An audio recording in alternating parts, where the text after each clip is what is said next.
just want to, first of all, thank the Alabama Booksmith for doing this, organizing this talk, as well as Black Warrior Riverkeeper. A great collaboration, and I'm the beneficiary of it. Thank you very much for coming. And this is Ben Eaton, who is a former Perry County Commissioner, who is in the book, and his whole struggle and his community's struggle for greater transparency about a sewer system. So let me tell you a little bit about the book, and then if I can enlist Ben a little bit to talk about his experiences. I've been in communication with him for, 4 years now. It's been a while. But the book is really about state and local government secrecy, keeping secrets from you, the taxpayers, about information that, frankly, you've already paid for and should have right access to. And under most state laws, you really do have access to it. But the problem, frankly, is enforcement of public records laws.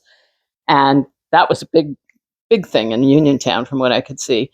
And the other sort of key element of the book is that a lot of this secrecy isn't benefiting you and your community. It's actually benefiting big companies, many of whom are polluters, many of whom really don't want to be transparent about what they're doing. So that's sort of the overarching theme of the book. And I looked at 5 different communities, and Uniontown, Alabama is one of them, and found people whom I'm calling accidental activists because generally they did not have a lot of experience doing investigations. Generally, they were not community organizers, although some of them, Ben and Portia Shepard, who's not here, but also in the book, have had some role in their community, organizing the community over different issues. And often they are coming up against state and local officials who, for many reasons, not all nefarious, find it easier to keep secrets than to be transparent with the community. And so there is the issue of the sewer system in Uniontown and efforts by Ben, Portia, and other people to really just get information about why certain decisions are being made. And maybe they're the right decisions, maybe they're not, but the information backing up the decisions that are being made by other people about their community, they just wanted to understand it much better and, think about alternatives and discuss openly what was going on. Another issue in the book is about Hoosick Falls, New York, another small community where a guy there who had absolutely no experience, and he's actually very shy, no experience doing any kind of investigating. His father died of a rare form of cancer, and he began to realize in his very small town of maybe 2,500 people that there were a lot of people with cancer. And so he started to think about maybe why was this happening, and he went to the mayor and told him, we're really a cancer cluster, even though we haven't been identified by public health experts as such. And, maybe we should test the water. And the mayor, instead of saying, oh, thank you for bringing me a problem, let's try to solve it. This sounds familiar, right? Says, oh my God, we don't want to tell people there might be something wrong with our water. We're a cute little Victorian town, and we're trying to put ourselves on the map as a destination. This is near Albany, New York, so it could be a commuting town, actually. And then that whole saga in which that guy, Michael Hickey, and then the new mayor, because the old mayor eventually sort of gets run out of office, learned to use the public records law in New York State, which is called FOIL, if you can believe that. And I always thought that was really ironic because it's freedom of information law, but mostly people get foiled by the state government and other governments. So that's another story. Then there's also a woman who did not go to college, was a hairdresser in Worcester, Massachusetts. Her husband's a firefighter. He gets prostate cancer.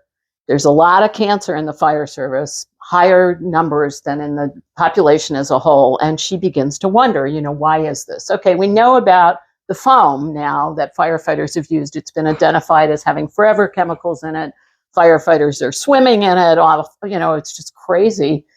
So, and that they know that forever chemicals, PFAS, can be cancer causing. But she discovers that the firefighter protective gear, the gear that's supposed to protect firefighters, which has this Teflon-like coating to it, which makes sense, right? You're running into a fire, you don't want hot water penetrating, you don't want chemicals penetrating your gear. Anyway, it turns out this protective gear is laden with forever chemicals, which the industry knew, but individual firefighters didn't know.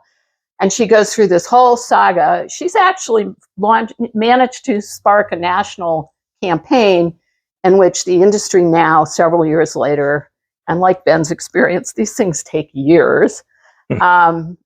They are now looking for alternatives to using this Teflon-like material in the firefighter protective gear. So that one sort of has a happy ending, although it's not over yet.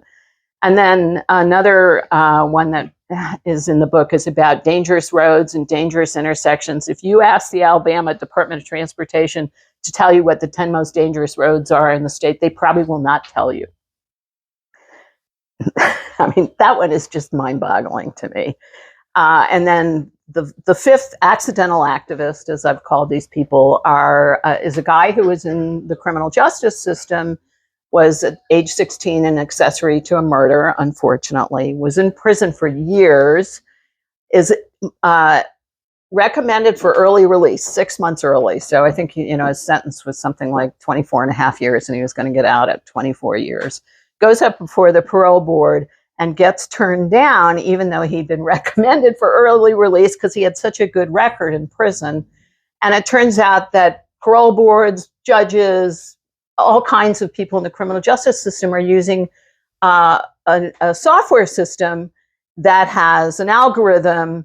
And, algorithms, AI, it's only as good as the information that you feed in. So if you don't feed in good information, which turned out to be this case, bad things result. The parole board didn't even know why these decisions were being made, but they were accepting them.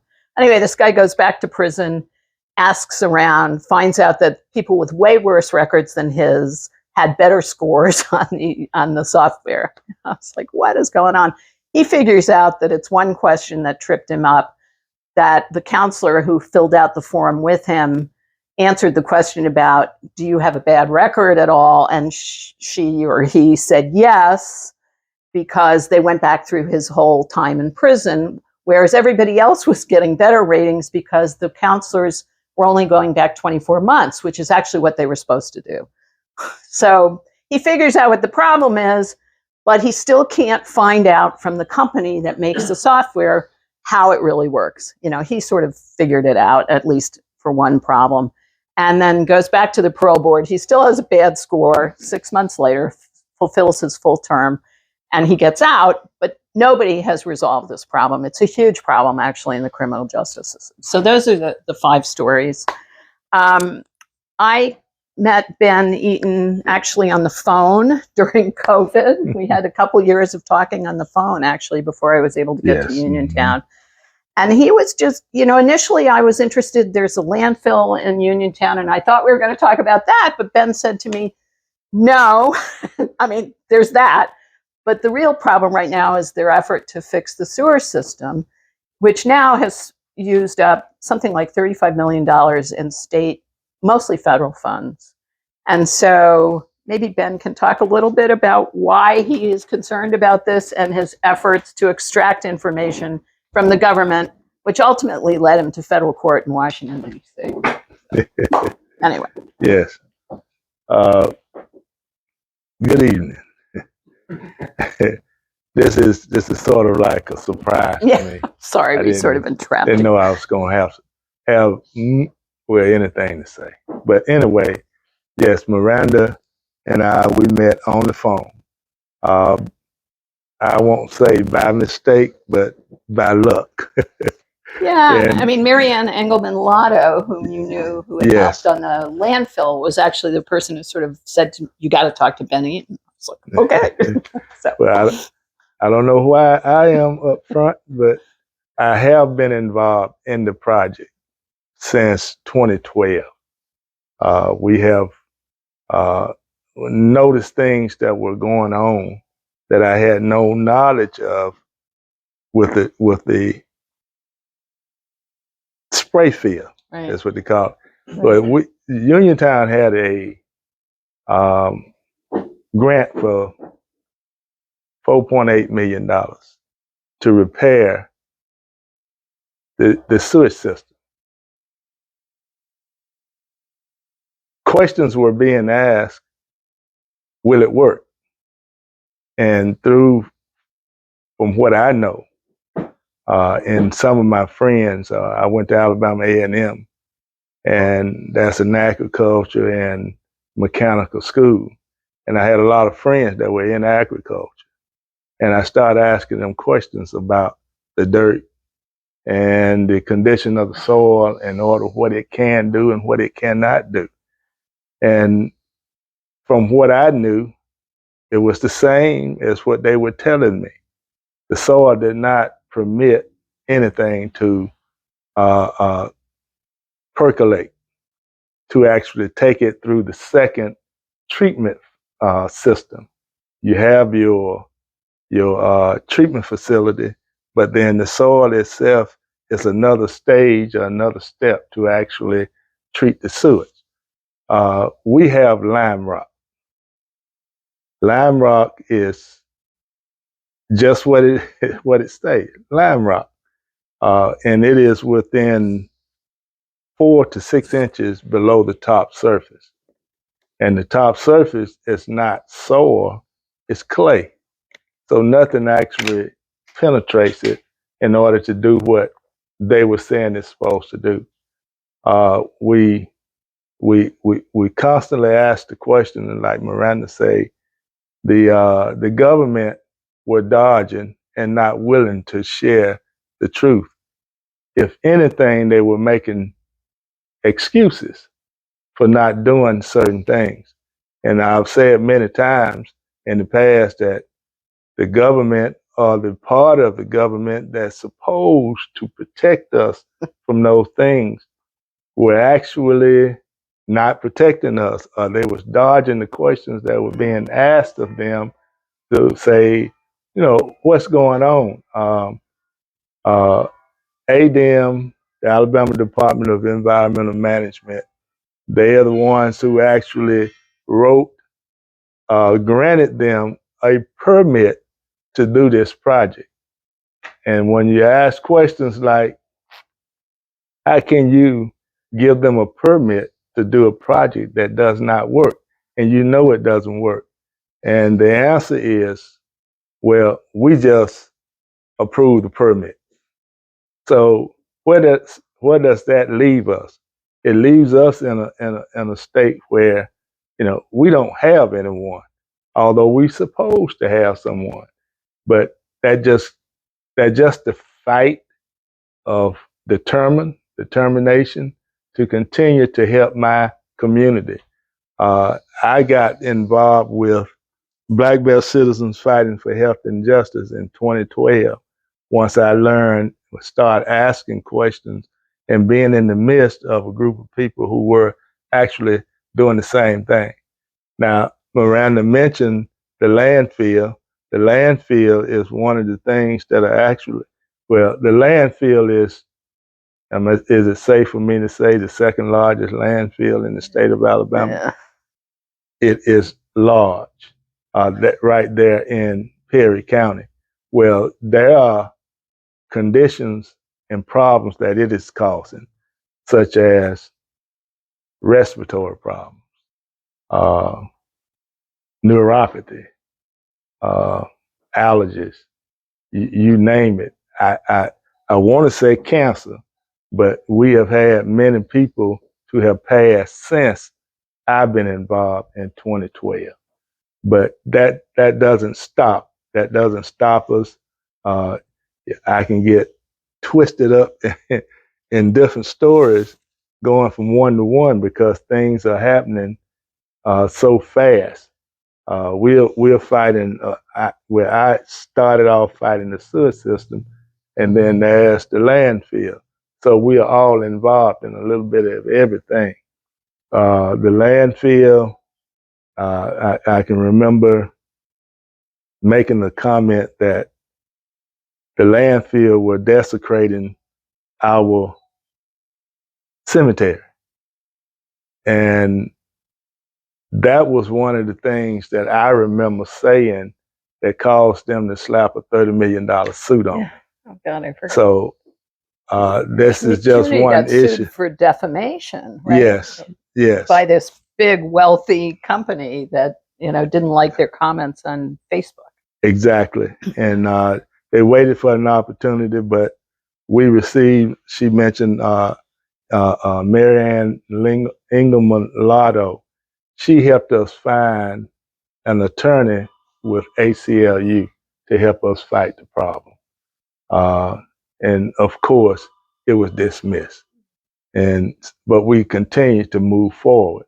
The fight with the sewage continued. It doesn't perk. It's not working. It will not work, but you're spending the money. The money is gone, and ADM at that point suggested to them to fix certain problems. These problems were something like you got to take the pipe out of the berm. If you don't know what a berm is a dam where it pools sort of like a catfish pond. And in that dam, they had put a pipe because the water were accumulating. It did not hurt.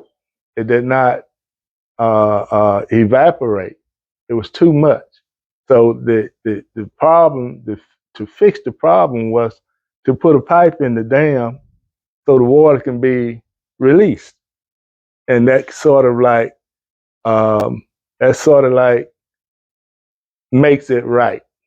And But it it's and it did. untreated sewage, right? Or barely Well, treated it will sewage coming out. have become untreated if they had won the case to allow them to use that spray field. Right. This was an effort to actually stop spray field number 2. Spray field number 1 is in worse shape than that. That's when And that's still being used, right? It's still being used. Yeah. Correct. Yeah. And if I'm not mistaken, they have put a pipe in that berm to actually release waste. And this waste goes into one of the local ponds, one of the local streams. That's Freetown Creek. Which is where Black Warrior Riverkeeper comes in, right? Because that ultimately... That's Cottonwood. Yeah. Cottonwood Creek. But it's the two is sort of together. Yeah. That's when I met Nelson. Later on, then Charles, and then Eva, along with others. We have been accepting any support that we could actually receive to fight this problem because our government is not doing what they're supposed to do. And they're also not responding when you've asked them for, how did you make this decision? Why did you pick this engineer who had failed in round 1 and got rehired again? That's kind of funny. Yeah. And then, all this money is going down the drain. Ben's been sort of modest about what he did, but he did eventually get into federal court in D.C., and Judge John Bates, who, if you Google him, you'll find that he's actually heavily involved in a lot of the Trump cases right now. He said to the Department of Agriculture, which actually had most of the information, which is interesting. I mean, I was writing about state and local. The water board was not transparent. The state ADAM was not very helpful. No. And but the Department of Agriculture was the big money. And they actually collected most of these documents. And so this is sort of a triangulation you can do to get information, which Eva has figured out too, which is, okay, you go to this agency, they won't give it to you, but who else has it? Well, the Department of Agriculture has most of the stuff about this project. And when this judge said to the Department of Agriculture, it's just after 2 years, I think, of you trying to get the information, he says, basically, this is not very judicious of me, but he said, cough it up. What are you waiting for? And Ben got all these documents. And so I rewrote my public records request to say to the Department of Agriculture, who had been stalling on me, give me everything you gave Ben Eaton. That's all I said. And then I got this influx of documents, which then showed great indecision about, division among the state and federal regulators about, is the plan for Uniontown the right plan? There's discussion about that in the paperwork. Where's the money going? Is it going to cost the ratepayers more? A lot of unanswered questions, which were the kind of questions Ben was trying to get answers to. Mhm. And so, okay, now we have the documents, but there's still very little transparency, and the money is gone, and the project is not finished. That was their answer to it doesn't work. Fix it. This is Right. ADEM. Right, Well, we can't fix it because we don't have any more money. right, Now, that's a project, a $4.8 million project that just went bad. right. In my opinion and in my beliefs, it was on purpose.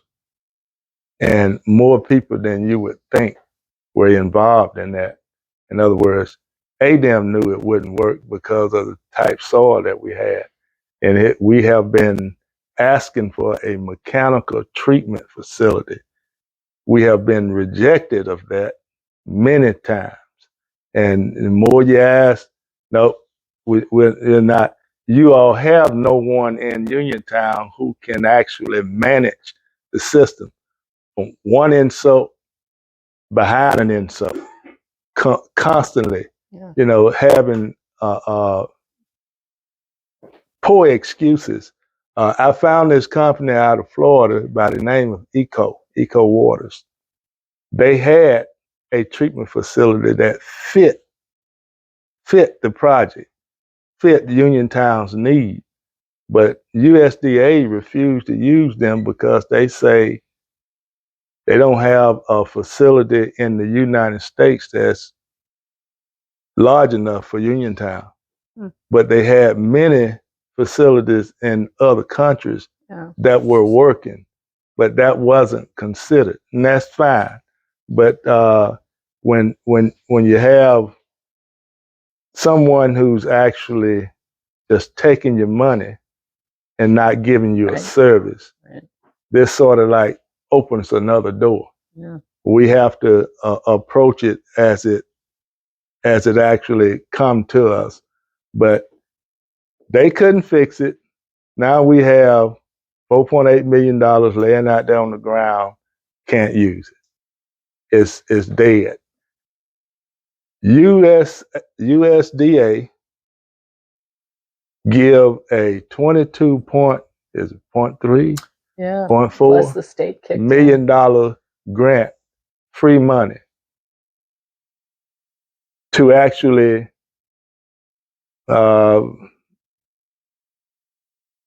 fix the problem. I put it like that. Yeah, but they still haven't fixed it, and all the They money. still haven't fixed it.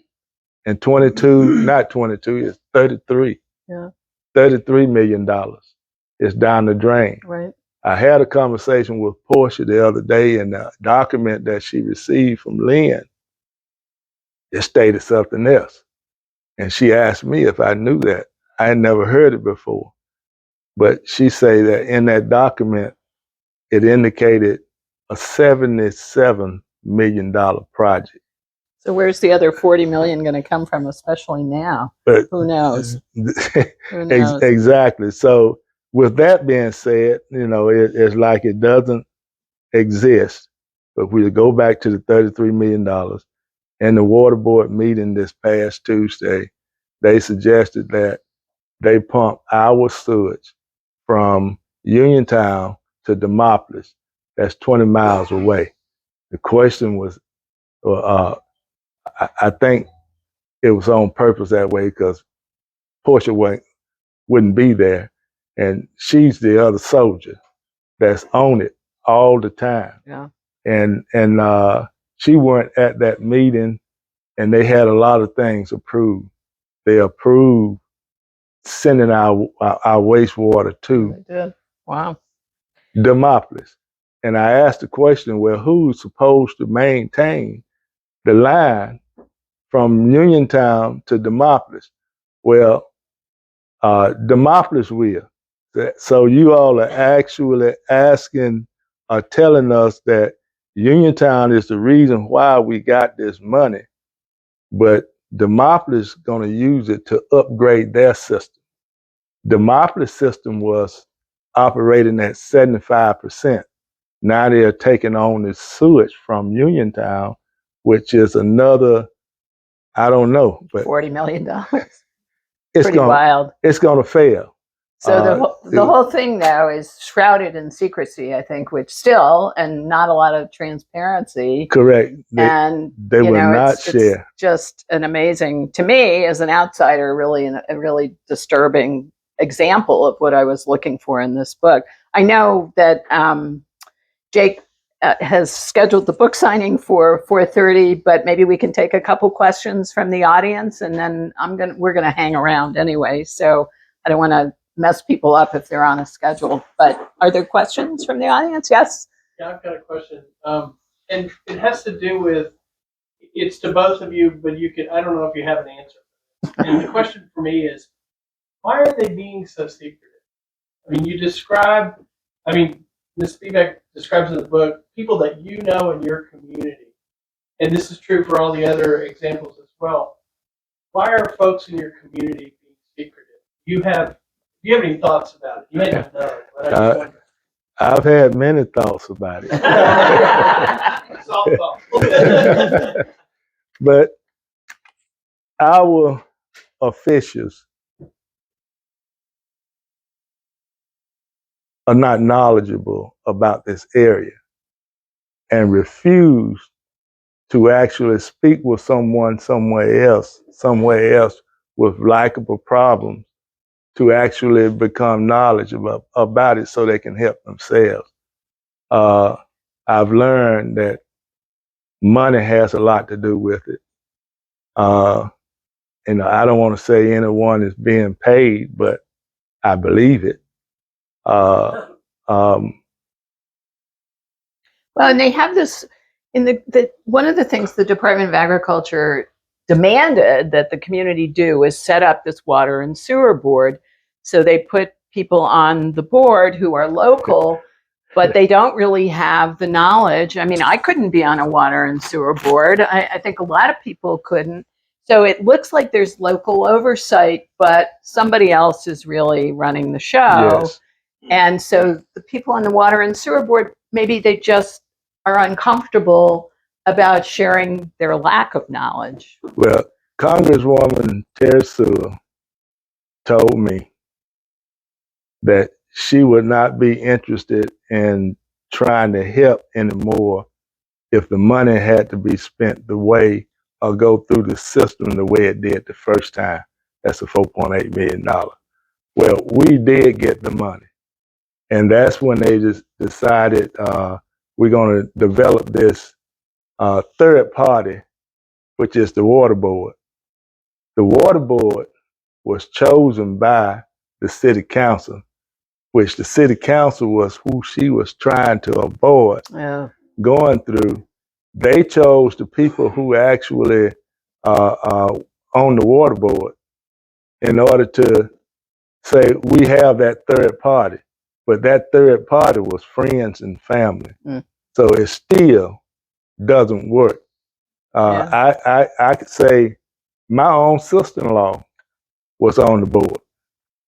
And I said from the very beginning, she doesn't need to be on the board because she is a yes person. She will agree with whatever she is being told. And that's one of our problems. Yeah. Is the people are not knowledgeable about certain things, but they're weak to certain things. Yeah.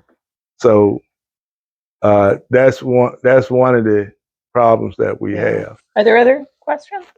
Yes. Are y'all able to get financial records, track the money? It's been hard. We've been trying.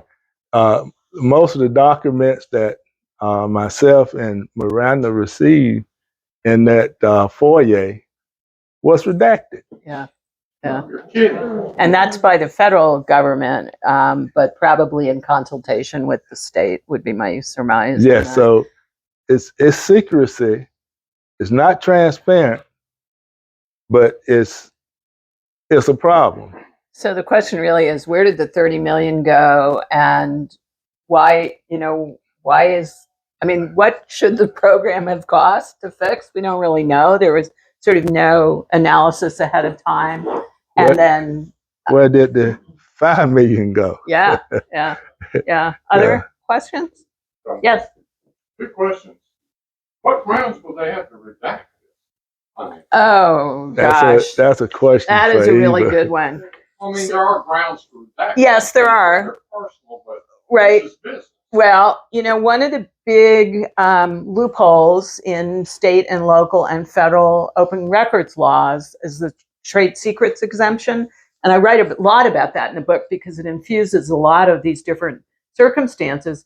And so one of the outside contractors, when Ben was asking her, what are you making every month? And eventually we sort of figured it out. It was like 30 grand or some big number. 38. Okay, big number. Consultant. Yeah, consultant. And that's a month. But initially, that's 38 a month. Yeah, she fought it off by saying this is a trade secret. What I'm being paid and what we're paying the subcontractors, these are really secrets. And one of the problems with the trade secret exemption, which every state has and the federal government has, is that government officials are really not prepared to analyze what is a trade secret. The companies know what they think is a trade secret. And so governments defer to the private companies. Okay, you're marking that a trade secret. Okay, we won't give that out. And one of the examples in the book in West Virginia, and this was a water issue also, the company was allowed to redact the 800 number of the West Virginia Public Utilities Commission as a trade secret. I mean, it's just absurd. And there is a federal judge mentioned also in the book who trashes the idea of how this is all being used. He said trade secrets are being used and abused all over the country. So that's. I have two questions. My Yeah. second question Okay. is, you said there's money involved. I mean, so I understand contractors, consultants, people that design a system or do a system, but there's not any outside money like Alabama Power or somebody that wants to keep this place from being cleaned up, is there? I mean, what advantage is there to anybody to not want to clean up any city and county in Alabama?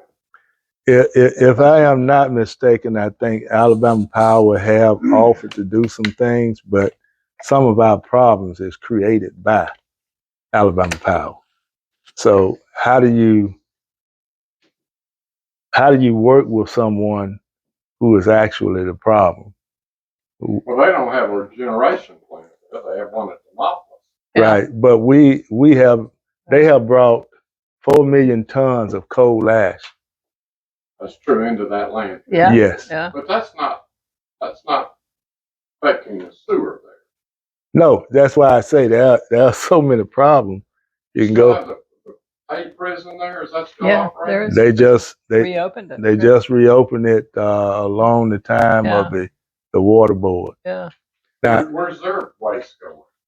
Into the city. system. Yeah, the state bought it. This is to Eva establish- Dillard from Black Warrior The Riverkeeper. state bought it to establish a parole center, which sounds like a really good idea, except they were told even before they purchased the private prison to convert it, that there was no option for their waste other than Uniontown, and we tried to encourage them to consider a small batch plant or something to treat their own waste on site.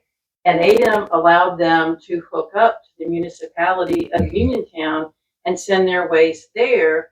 And right now, the city of Uniontown, which always has wastewater treatment plant violations, permit violations, now they're having new and more terrible violations because of the load that the new parole center is Where was the placing. prison's waste going when they were operating it as private prison? It was mothballed for a while, and back when it was a private prison, it was going to.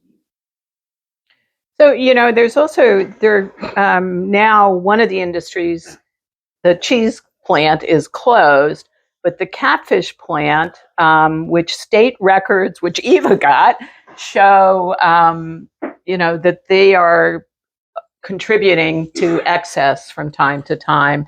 And the state, and it's called the Alabama Department of Environmental Management. I mean, I could think of another word besides management, but I'm not going to say it. They sort of let this happen. And they're, the regulation is a little indifferent, perhaps. So, there are a lot of things contributing to Uniontown's problems. And one of the big concerns, and this was actually expressed in some of the Department of Agriculture documents, there were people on the staff who appear to have been overruled, who were worried that the ratepayers, not the big industries, but Ben and his neighbors were going to end up paying for whatever was going to happen because there isn't enough money and the industries aren't necessarily paying their fair share. I guess it's interesting to say when you mention the catfish plant. Yeah. The catfish plant is using the wastewater treatment. I say wastewater treatment. It's a lagoon. Yeah. It's what it is. Settling. Yes. Yeah. And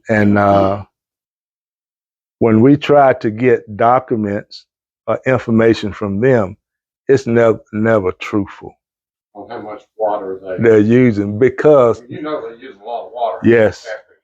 They are using more than the whole city of Uniontown uses, but they will not give us that information or admit to it. Why? All you have to do is take a gauge out and put on their pipeline where the water goes into that. I'll just get your pipeline into the lagoon. Just finna get to that. The flow meter has not worked for the catfish plant since they existed. And nobody has stepped in to fix that. You have this water board that ought to be regulating that and ought to charge them a higher rate. Yeah. Yeah. Can we get you on the record as saying that? Exactly right. That's absolutely right. Common sense, Portia told me yesterday that she was told by USDA that the water board is a policy maker and a financial whatever. There's no enforcement. That's it. That's all they have. And to give you an idea of how things have been treated, when we had stakeholders meeting at USDA, and the questions was asked, I asked if I could be a part of that training session for the water board, although I were not on the water board. And the answer was no. It was no. I asked why. They said, well, the material is too expensive. Right. I offered to pay for it. Then they came with something else. Then I hit him with, well, being the commissioner of Perry County, I request to be a part of that meeting as, our commissioner. You're a county commissioner? Yes, where I was. And it was said that, but we don't want to make this political. Right. Political influence. Didn't want to make that. So things like that are done. My brother-in-law was suggested to actually come on to the water board after the first person that come off the water board. When he went to the training, they passed the information out to him and he was taking notes. Oh, it's going to be good. It's going to be good. At the end of the meeting, give it back. At which point he said, I'm not serving because I don't want to go to prison. He rejected. Who was doing that? Who was they? That was USDA. Yeah. For Alabama Rural Water. Yeah. And Alabama Rural Water, yes. Running the training. So we need to, we're getting the high sign here, okay. but go ahead and well, there have been a lot of thoughts come up Yeah. and Yeah. it would take all night. Yeah. Well, we're here. We're going to stay here and chat, but I think, Jake wants us to move to Yes. phase 2. So thank you all very much. Great questions. Thank you both. One